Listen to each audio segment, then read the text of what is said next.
যা আছে বগিটকি যে রান্দা আছে সব লই বাইটাও কি ছাড়িস না সব খানকি নাকি তো গুন্ডা বাইনার মাছ খানকির যা আছে বগিটকি যে রান্দা আছে সব লই বাইটাও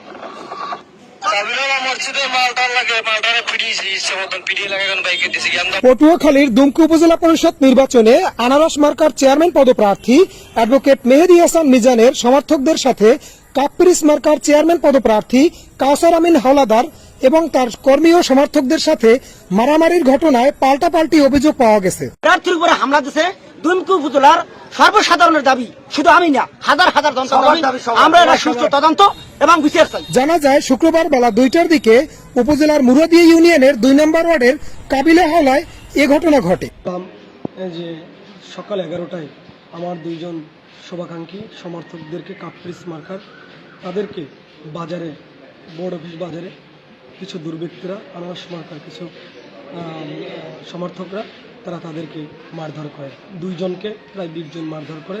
কাপ্রিস প্রতীকের চেয়ারম্যান পদপ্রার্থী কাউসার আমিন হাওলাদার ওই স্থান থেকে জুমার নামাজ শেষে মসজিদের মুসল্লিদের সাথে সাক্ষাৎ করে ফিরতেছিলেন। তার পথে আমি ফোনে কথা বলতেছিলাম, আমার ব্যক্তিগত বিষয় ফোনে আমি আলাপ করতেছিলাম। সেক্ষেত্রেই দেখি যে কিছু লোক আমাকে পিছন থেকে গালিগালাজ করতেছিল, আমি গ্লাসটা নামানো ছিল, তো আমি গাড়িটা নিয়ে চলে যাওয়ার পরে আমি দুমকিতে আসার পথে ওই পথ দিয়ে তারা প্রায় 20-25 জন লোক রাস্তার পাশে, ওই ছোট রাস্তার পাশে তারা আমার গাড়িতে বাড়ি মারে, বড় একটি স্টিলের পাইপ দিয়ে লাঠি দিয়ে বাড়ি মারে, মনে হয় স্টিলের পাইপ আর লাঠি বড় বাড়ি মারে। বাড়ি মারার পরে আমি নামার পরে দেখি রকি এবং মিজান গ্রামী এবং ওখানে ওনার নামটা হলো সাবেক মেম্বার বাবুল মেম্বার, ওনার ভাই। মারধরের পাল্টা অভিযোগ তুলে স্থানীয় ইউপি সদস্য জাহিদুর রহমান বাবুলের ভাই ঝন্টু হাওলাদার বলেন, জুমার নামাজ পড়ে দোকান বন্ধ করে বাড়ি ভাত খাওয়ার জন্য বাড়ি রওনা হয়েছি। যখন আমি মেইন রোড ছেড়ে বাড়ির দিকে চলে যাইতেছি, ওই সময় বাড়ির রোডে ঢোকার পরে, মেইন রোড ছেড়ে ভিতরের রোডে ঢোকার পরে দেখি কাউসার আমিন ভাই আসতেছে, পাশে একটা অটো রাখা, সে সাইড করে আইতেছে। আমি আবার কই ভাই এদিকে কাটাই কেটে আসে, আমি পথ দেখাইতেছি সুন্দরভাবে, সে পাশেই আইছে। পাশে এই পাশে যাওয়ার পরে সে বলতেছে খানগির বই ধরিয়া এক একটা কল্লা কাইটা ফেলা, এই কথা বলার পরে যখন সে আমার পাশে আমার সামনে চলে গেছে, তখন আমি ডাক দিচ্ছি, ভাই দাঁড়া, ভাইয়া দাঁড়ায় না, সে গাড়িটাই না চলে গেছে। আমার সাথে আর একজন ছিল, তো আমরা বলতেছি এইটা কোন ধরনের আচরণ, একজন প্রার্থী, এটা কোনো কথা। তারপরে আপনার কতক্ষণ পরেই 4-5-7 মিনিট হইবে, 10-15 জন লোক লই আইয়েই কাউসার আমিন আইয়ে আমার ধরেই কাউসার আমিন ভাই একটা থাপড়ে, তুই আমার চিনোস, হে পরে হ্যাঁ লগে যারা আছে হ্যাঁ টাইনে মানে যে জানতে পারে বললার নাম ঘুষিতেছে, তখন আমার এলাকার পিচি পোলাবেন পড়িয়া আমার ধরে সারাই রাখছে। আমি জানতে চাইলে আনারস মার্কার চেয়ারম্যান পদপ্রার্থী অ্যাডভোকেট মেহেদী হাসান মিজান বলেন, যে ঘটনাটি ঘটেছে অনাকাঙ্ক্ষিত, আমি পাঙ্গাসিয়াতে ক্যাম্পেইনে ছিলাম, আমি শুনেছি যে কোনো রকমের কোনো ঝামেলা হয়নি, শুধুমাত্র একটু ঝামেলা শুরু হতেছিল, এর মধ্যেই স্থানীয় লোকজন এটাকে সমাধানের পর্যায়ে নিয়ে এসেছে। এরপরে আমাদের যে প্রতিদ্বন্দ্বী প্রার্থী কাউসার আমিন হাওলাদার, উনি বোর্ড অফিস বাজারে এসেছেন এবং বিভিন্ন চায়ের দোকানে এবং রাস্তার উপরে বেফাস মন্তব্য এমনকি গালিগালাজ করেছে, আমি যতটুকু শুনেছি। আসলে আমি ঘটনার সত্যতা এখনো জানি না। ঝন্টু উনি তারা কয়েকজনে হাতে দাও এবং বগি এবং একজনের হাতে এসএসএফের পাইপ নিয়ে আমাকে আঘাত করতে আসে। আমার সাথে আমার ভাই ছিল, দল নিয়ে তার সাথে আমার কোনো দ্বন্দ্ব হয় নাই বা তার সাথে কোনো কথা হয় নাই, কোনো কিছু না। শুধু আমি এডুকি তার সিঙ্গেল দিচ্ছি, সে নামাজ পড়ে আসছে, আমার মসজিদে সে টাকাও দিচ্ছে 25,000, সে তো আমাদের উপকারের কাজের জন্য গেছে। শুধু আমি এইটুকুই জিজ্ঞেস করার জন্য তার ডাক দিছি। সে জানি না কি জন্য আমার উপর এতগুলো লোক নিয়ে অতর্কিতভাবে হামলা করবে, আমার মারবে, আমার তার নামে বললে মিথ্যে বললে কি আমার কোনো লাভ হইবে? আমার কি 10,000 টাকা দিব বা 50,000 দিব?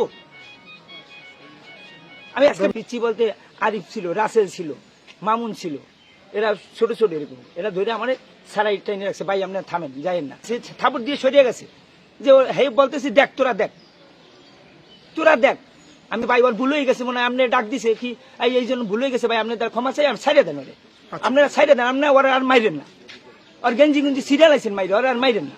তখন হে ভেড়া করছে কি, মানে হেরা কয় টাইনে লই যায়, ক্ষমা চাম কি কার কাছে আমি ক্ষমা চাম, আমি অন্যায় করছি কি? আমি তাহলে ডাক দিচ্ছি, এটা কি আমার অপরাধ? আমি একজন ক্যান্ডিডেট বলছি ভাই আপনি বলতে চাইছি যে আপনি এ ধরনের আচরণ কেন করেন, এটি কি আমার অপরাধ? এই জন্য কি আমি মারি খেমু? এই কথাটির বাস্তব কোনো প্রমাণ আছে কিনা আমি জানি না। আমি বিশ্বাস করি আপনারা আমাকে যতটুকু চেনেন, আমি মসজিদে নামাজ পড়ে বের হয়ে আমি কেন তাদেরকে বা কোনো মানুষকে গালিগালাজ করব? আমি ফোনে কথা বলতেছিলাম, এটা সত্য। আমি আমার ব্যক্তিগত কাজে, আমি ব্যক্তিগত বিষয়ে ফোনে কথা বলছিলাম, সেটি আমার একান্ত ব্যক্তিগত বিষয় ছিল। আমি ফোনে কথা বলছিলাম, সেই ফোনকে উদ্দেশ্য করে আমি ফোনে কথা বলছি, কাউকে কিছু বলছি, সে উদ্দেশ্য করে আমার উপর হামলা হতে পারে কিনা সেটা আমি জনসাধারণ মানুষের কাছে প্রশ্ন রেখে যাচ্ছি। যে আমি ফোনে কথা বলে হাঁটছি এবং সেখানে আমার ফোনে কোনো কথাই তারা বুঝতে পারে, তাদেরকে বলছি, কিংবা তারা সেই ফোনের কথা ধরে আমাকে আমাকে প্রাণে মারার জন্য আমাকে তারা অতর্কিত হামলা করে আমাকে জীবন নাশ করার চেষ্টা করেছে। এটি কি সত্য আজও হতে পারে? আপনাদেরকে একটি ভয়েস শোনাতে চাই, আপনারা যদি শুনেন। আমি শোনাচ্ছি। জি, আমরা ওই ভয়েসটি পেয়েছি, আমি একটু শোনাচ্ছি আপনাকে, ভয়েসটি আবার একটু শুনেন। আমি একটু সময় নিয়ে আপনাকে একটু শোনাচ্ছি, সেটি হলো দেখুন। এরপরে উনি দক্ষিণ মুরাদিয়া কালেকা আলহেরা জামে মসজিদে নামাজ আদায় করেছেন।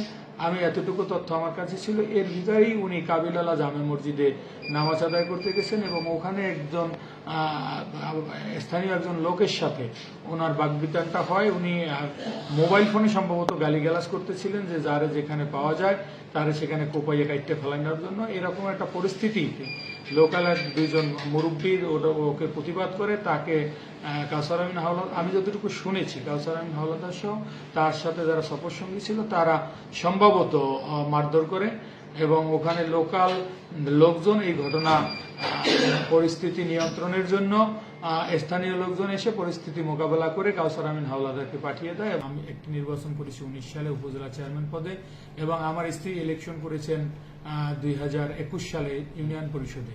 আপনারা যতটুকু জানেন যে আমি 10 বছর দুমকির জনপদে খেটে খাওয়া মানুষদের সেবা করার জন্য, এই জনপদে জনপ্রতিনিধিত্ব করার জন্য, জনগণের সেবা করার জন্য আমি নির্বাচনে অংশগ্রহণ করি।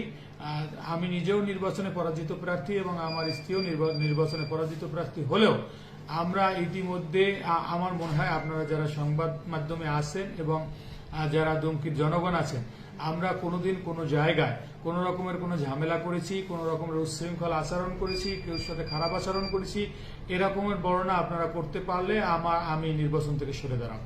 দুমকি থানার ভারপ্রাপ্ত কর্মকর্তা ওসি তারেক মোহাম্মদ হান্নান বলেন, উভয় পক্ষ থেকেই অভিযোগ পেয়েছি, তদন্ত সাপেক্ষে পরবর্তীতে ব্যবস্থা গ্রহণ করা হবে।